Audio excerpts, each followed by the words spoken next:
Bonjour, aujourd'hui je vous propose une initiation rapide au tableau croisé dynamique.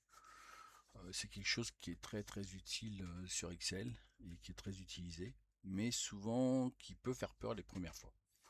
Donc je vais essayer de vous faire une présentation assez simple, assez light.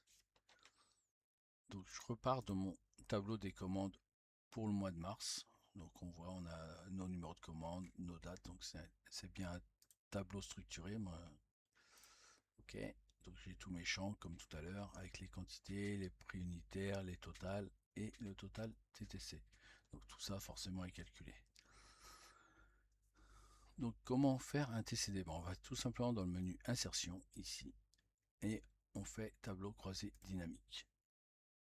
Donc je vais le mettre on peut le mettre soit dans une nouvelle feuille, soit dans une feuille existante. Si vous voulez par exemple plusieurs tableaux croisés sur la même feuille, ça peut être pratique pour visualiser rapidement différents éléments.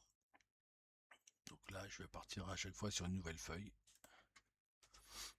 Et donc, on voit l'organisation par défaut. On a nos listes de champs ici et nos 4 zones qui correspondent, si on veut faire des filtres, nos lignes, donc les valeurs qu'on va afficher dans les lignes, les valeurs qu'on va afficher dans les colonnes et les, les calculs qu'on va en faire.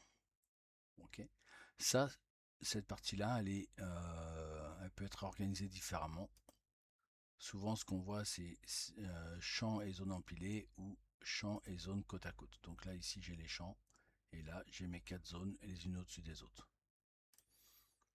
On peut avoir que les champs uniquement, que les zones uniquement en 2 par 2, vous voyez, ou en 4 superposés. Moi, perso, je préfère champs et zones empilées. Même chose, les champs, ici, on peut les trier de A à Z ou dans l'ordre de la source de données. Si je fais ça, vous voyez, il me les a triés dans l'ordre, enfin de ordre alphabétique. Donc je remets l'ordre parce que j'ai en tête mes colonnes, donc je les retrouve ici. Et je vais me remettre en mode empilé. Voilà.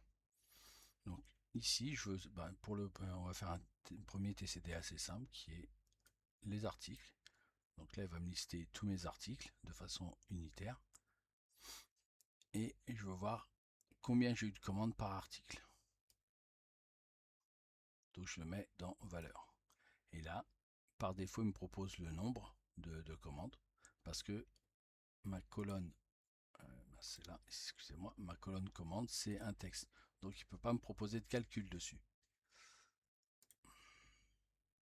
Ça, je vais le mettre là, je vais en profiter et je vais l'appeler TCD1 vu qu'on va en faire plusieurs. Voilà. Donc là, j'ai mon nombre de commandes. Je retourne ici, je vais vous faire un deuxième exemple. Insertion, tableau croisé dynamique, nouvelle feuille. Je vais l'appeler TCD2. Et là, on va reprendre notre champ article. Et ici, on va venir sur le total. On va prendre le total, on va le mettre en valeur. Et là, on voit, il nous propose des sommes. Oui, parce que ça, c'est du numérique. Donc là, il peut additionner, faire des moyennes. Donc là, il nous propose par défaut des sommes, mais on a différentes propositions. Ici, on vient dans paramètres du champ des valeurs.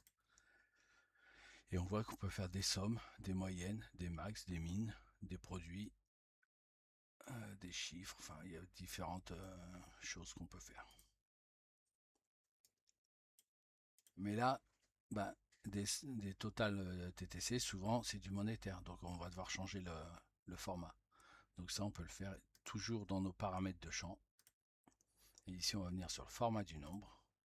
Et là, on va le mettre en monétaire. On va laisser 2 décimales. Hop. Et voilà, là, j'ai les sommes. Mais si je voulais les moyennes, je reprends la même chose. Paramètres, moyenne. Voilà. Donc en moyenne, pour comment gagner du temps avec le moderne Excel, ainsi de suite. Donc là, on a les moyennes. Moi, je reprends, je laisse en somme pour l'instant. Mais là, on voit, c'est classé dans l'ordre alphabétique de mes articles, mais si je veux classer par valeur de vente, je vais venir faire un clic droit ici, trier du plus grand au plus petit. Et là, tout de suite, je vois quel est l'article que j'ai le plus vendu, enfin qui m'a, oui, enfin que j'ai le plus vendu. Voilà. Donc ça c'est. Mais on va maintenant faire un troisième TCD où on va jouer avec les colonnes en plus. Donc je repars de ma commande. Hop, nouvelle feuille. Là on va l'appeler TCD 3. Donc on va repartir. Là maintenant on va mettre nos dates ici en ligne. Donc là il reconnaît que c'est des dates, enfin il les classe automatiquement. On va mettre nos articles ici en colonne. Et là on va venir mettre notre total dans le champ valeur. Et comme ça on voit par jour et par article et par jour le montant des ventes. Et bien sûr on pourrait trier ici donc les journées qui nous ont rapporté le plus, mais je trouve que c'est pas très esthétique de faire comme ça parce que du coup nos dates elles sont complètement mélangées. Donc là ici je refais du plus ancien au plus récent. Vous voyez, là il m'a pas demandé croissant ou décroissant ou plus petit, plus grand. Il me dit, vu que c'est des dates, il me dit du plus ancien au plus récent.